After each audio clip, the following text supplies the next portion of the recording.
आज का सेशन है डायबिटिक कीटोएसिडोसिस। डायबिटिक कीटोएसिडोसिस का मतलब क्या है कि डायबिटीज़ का मतलब शुगर ज़्यादा होना, और कीटो मतलब ये कि कीटोन्स बॉडी प्रोड्यूस होना। एसिडोसिस का मतलब ये जो कीटोन्स प्रोड्यूस हो रहे डायबिटीज़ की वजह से ये जिस्म में क्या कराते हैं, एसिडोसिस कराते हैं। आज इसके बारे में पढ़ते हैं। सबसे पहले हम पेंक्रियाज के बारे में इतना डिटेल नहीं, जस्ट ब्रीफ ये कि पेंक्रियाज के बीटा सेल होते हैं जो कि इंसुलिन प्रोड्यूस करते हैं। बीटा सेल ऑफ पेंक्रियाज जो प्रोड्यूस करता है वो इंसुलिन है, और अल्फ़ा सेल ग्लूकागॉन करता है। तो हमारा कंसर्न है बीटा सेल से, क्योंकि इंसुलिन अब क्या करता है, इंसुलिन रेगुलेट करता है ग्लूकोज को।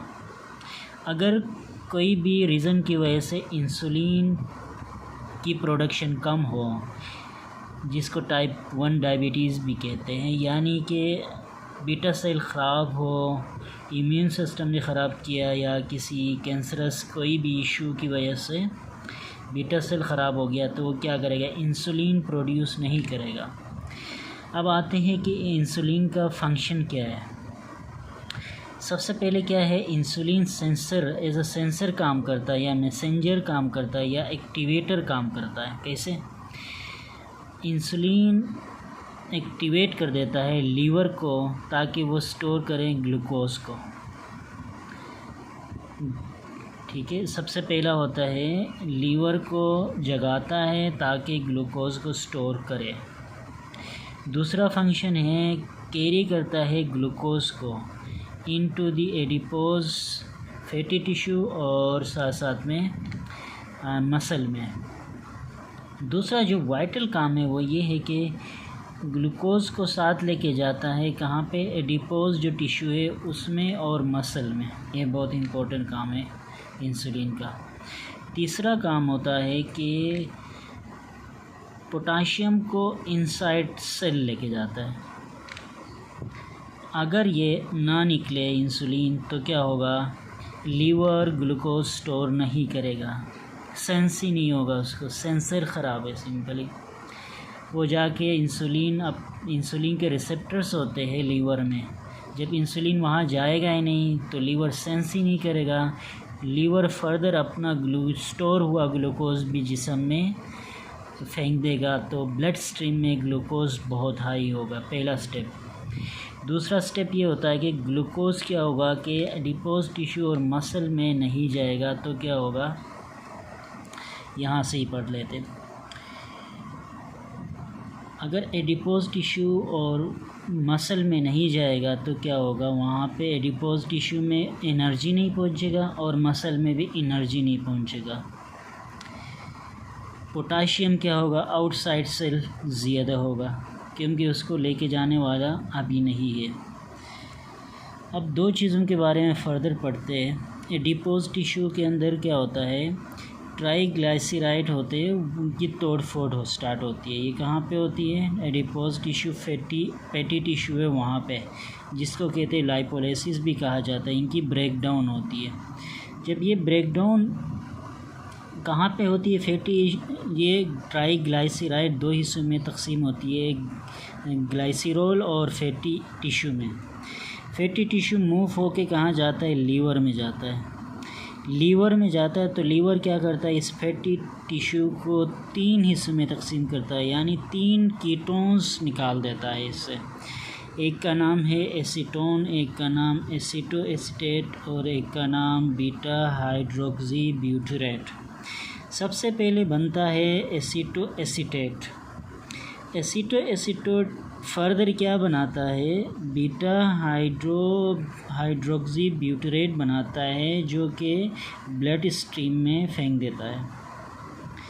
और साथ साथ में एसीटोन बनाता है। एसीटोन कहाँ फेंकता है, लंग्स की तरफ फेंकता है। जब लंग्स से ये एसीटोन निकलेगा तो फ्रूटी जो स्मेल होगा, साथ साथ में ब्रीदिंग ख़राब होती रहेगी। जो ब्रीदिंग होगी, अगर कीटोन्स बॉडी की प्रोडक्शन की वजह से हो रहा है तो क्या होगा, उसे कहते हैं कि स्मॉल ब्रीदिंग कहा जाता है। अच्छा, अब हुआ क्या, एसीटेट इज़ मेन जो है कीटोन बॉडी है। दूसरा क्या है, ब्लड स्ट्रीम में कौन सा होगा, हाइड्रोक्सी ब्यूटीरेट होगा, ये सबसे ज़्यादा एबंडेंट होता है। तो ये दोनों मिलके, स्पेशली ये दोनों मिलके क्या करते हैं, एच आइंस प्रोड्यूस करना स्टार्ट करते हैं। जब जिस्म में एच आइंस बढ़ेंगे, यानी इन दोनों को वीक एसिड भी कहा जाता है। जब जिस्म में एसिड्स यानी हाइड्रोजन आइंस बढ़ते जाएंगे, इंक्रीज़ होंगे, तो बफ़र जो मैकेनिज़्म है, बफरिंग है, वो स्टार्ट होगी। बफरिंग का मतलब ये एच आइंस को जिस्म में मुख्तलिफ़ किस्म से लेना स्टार्ट करेंगे। कौन कौन लेता है अभी देखते हैं। अब सबसे पहले पीएच कैसे मुतासिर होता है इससे। हमें पता है हाइड्रोजन आयंस जिस्म में कितने होते हैं, 4 × 10⁸ होते हैं, इतने कम होते हैं। अब हुआ क्या, अब इसका हम अगर पीएच यानी लॉग लगाएंगे तो पीएच क्या होता है, 7.4, ये नॉर्मल होते हैं। ठीक है, अब हुआ क्या है कि ये कीटोन्स जमा हो गए, एच आइंस प्रोड्यूस हो गए, ये जो नेगेटिविटी था वो कम हो गया, मतलब ये कि हाइड्रोजन आइंस बढ़ते गए। अब इस -6 का जब हमने लॉग लगाया तो कितना हुआ, 6.4 तक, यानी सिर्फ व सिर्फ 2 हाइड्रोजन आइंस अगर ऐड करेंगे तो पीएच का क्या हाल होता है देख ले, इतना एसिडिक होता है। तो जब जब एच आइंस बढ़ते जाएंगे तो पीएच इस तरफ गिरता जाएगा, क्योंकि माइनस लॉग लगा हुआ है दोनों तरफ। ठीक है, अब दूसरा, लाजमी नहीं है कि पीएच गिरता रहे, साथ साथ में बाइकार्ब भी गिरता है। क्यों, बाइकार्ब में ये ख़ासियत है कि वो एच आइंस को एक्सेप्ट करते हैं और अपना शेप क्या करते हैं, चेंज करते हैं। जैसे बाइकार्ब एच आइंस लेके बाइकार्बोनेट में कन्वर्ट हो गया, बाइकार्बोनेट वाटर और कार्बन में कन्वर्ट होके जिस्म से निकलता है। ठीक है, तो इसका मतलब बाइकार्ब की डिफिशिएंसी हो गई। अब तीसरा, ये जो कीटोन्स है ये ब्लड स्ट्रीम में मूव होते रहेंगे और यूरिन में ये ट्रेवल करेंगे, ब्लड में ज़्यादा होंगे और यूरिन में कम होंगे। अच्छा, अब जिस्म में क्या हुआ, ग्लूकोज हाई हो गया। ग्लूकोज हाई 2 तरीक़े से हुआ, एक हुआ लीवर स्टोर नहीं किया, उसने अपना स्टोर हुआ ग्लूकोज भी जिस्म में फेंक दिया, और साथ साथ में क्या हुआ कि जो मसल में था, मसल में ग्लाइकोनियोजेनेसिस यानी मसल तक ग्लूकोज नहीं गया, तो मसल और क्या किया, मसल ने अपना जो स्टोर मसल में भी होता है और वहाँ से क्या किया, अपना जो ग्लूकोज स्टोर हुआ था और साथ साथ में नॉन कार्बोहाइड्रेट्स जैसे प्रोटीन की तोड़फोड़, अपनी प्रोटीन की तोड़फोड़ स्टार्ट हो गई। प्रोटीन बनना स्टार्ट नहीं हुआ, क्योंकि ग्लूकोज नहीं मिला तो प्रोटीन नहीं बनते मसल में, तो आहिस्ता आहिस्ता जो प्रोटीन बने हुए थे वो तोड़फोड़ हो गई, वहाँ से भी ग्लूकोज मिल गया। तो जिस्म में ग्लूकोज हाई हुआ तो क्या करेगा, सबसे पहले जो एक्स्ट्रा सेलुलर फ्लूइड था वो बिकम हाइपर ऑस्मेटिक हो गया। ग्लूकोज जहाँ जाएगा वो हाइपर ऑस्मेटिक होगा, तो फटीक आएगा, मसल में फटीकनेस होगी, सेल क्या होगा, डिहाइड्रेटेड होगा, सेल से फ्लूइड बाहर आ जाएगा। किडनी पे क्या करेगा, किडनी पे इतना सारा जब ग्लूकोज जमा हो जाता है तो ग्लूकोज ब्लड यानी ब्लड प्रेशर बढ़ा देता है इनिशियली। जब ब्लड प्रेशर हाई होगा, जो नेफ्रॉन तक ब्लड हाई लेवल पे जाएगा, तो वहाँ से जो फिल्ट्रेशन लेवल है, जो वापस रीअब्जॉर्ब होना है, वो रीअब्जॉर्ब अच्छी नहीं होगी, क्योंकि ब्लड और फ्लूइड की स्पीड ज़्यादा हाई होने की वजह से वो क्या हो जाता है, ग्लूकोज यूरिन से भी निकलता है बहुत ज़्यादा तरीके से, और साथ साथ में ये एज अ डायूरेसिस भी, मतलब ये डायरेटिक भी यूज़ होता है। ग्लूकोज ज़्यादा हो गया तो स्टार्टिंग में यूरिन बहुत ज़्यादा बन जाएगा, जिससे क्या होगा, फील थ्रस्ट और हैंग्री भी होगी, मतलब ये कि भूख लगेगी, साथ साथ में प्यास भी लग जाएगी। इलेक्ट्रोलाइट्स इम्बैलेंस होंगे, क्योंकि सोडियम की रीअब्जॉर्प्शन कम होगी, पोटाशियम की भी कम होगी, तो इलेक्ट्रोलाइट्स इम्बैलेंस होगी शॉर्ट टर्म के लिए, लॉन्ग टर्म के लिए भी हो सकता है क्रोनिकली।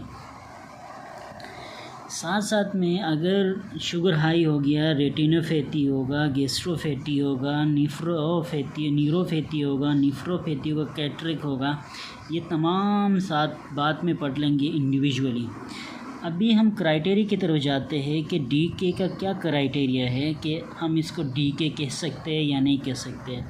सबसे पहला क्राइटेरिया है ग्लूकोज होगा 2 रीडिंग 250 से एक्सीड होगा। लाजमी इतना जब ग्लूकोज जमा हुआ तो 250 या 300 400 तक भी जा सकता है। दूसरा क्राइटेरिया पीएच लेस होगा 3.7.30 से।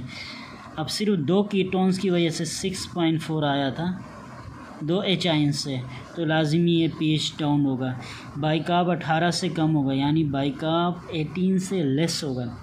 18 से लेस होने का मकसद यही है कि बाइकार्ब अपना शेप चेंज करता है, हाइड्रोजन आयंस ले लेता है, साथ साथ में बाइकार्बोनेट में कन्वर्ट होता है, तो बाइकार्ब अपना एक्चुअल शेप चेंज कर देता है, तो वैल्यू बिगड़ जाएगी 18 से। तीसरा कीटोन्स पॉजिटिव होंगे इन यूरिन में डिप करोगे तो लाजमी है यूरिन कीटोन्स ब्लड स्ट्रीम में इतने हाई है तो कीटोन्स वहाँ पे भी होंगे। लास्ट में होता है हेगमा को छोड़ते हैं ना, हाई एनाइन मेटाबॉलिक एसिडोसिस कहते हैं इसको। हेगमा उसे कहते हैं जो हाई एनाइन गैप होता है। ये हाई एनाइन गैप मस्ट है, इनमें कितना होना चाहिए, greater than 15 high anion gap. अब हाई एनाइन गैप का फार्मूला है छोटा सा, सोडियम को माइनस करते हैं, क्लोराइड और बाइकार्ब को आपस में प्लस करने के बाद इससे माइनस करते हैं। फॉर एग्ज़ाम्पल 140 का सोडियम है और 106 का क्या है, क्लोराइड है। बाइकार्ब क्या हुआ, 24 का बाइकार्ब था, लेकिन यहाँ पे H आयंस लेके क्या हुआ, अपने आप को 14 तक ले गया। तो दोनों को हम प्लस करेंगे तो 120 हो गया, यहाँ पे 140 है तो माइनस किया तो एनाइन गैप क्या आया, 20 का आ गया। तो हमें पता है एनाइन गैप कितना होता है, 8 से 16 तक नॉर्मल होता है। तो ये क्राइटेरिया फुली पास हो रहा है। जब ये क्राइटेरिया पास होगा, स्पेशली कीटोन्स पॉजिटिव आएंगे, पीएच कम होगा, ग्लूकोज हाई होगा, बाइकार्ब कम होगा, एनाइन गैप हाई होगा, ये तमाम कंट्रीब्यूट करते हैं डायबिटिक कीटोएसिडोसिस चल रहा है ये जिस्म में। अच्छा, इसका मैकेनिज़्म तो पूरा पढ़ लिया हमने, साथ में मैनेजमेंट नेक्स्ट सेशन में पूरा मैनेजमेंट, इसकी मैनेजमेंट कैसी होती है वो डिटेल पढ़ लेंगे।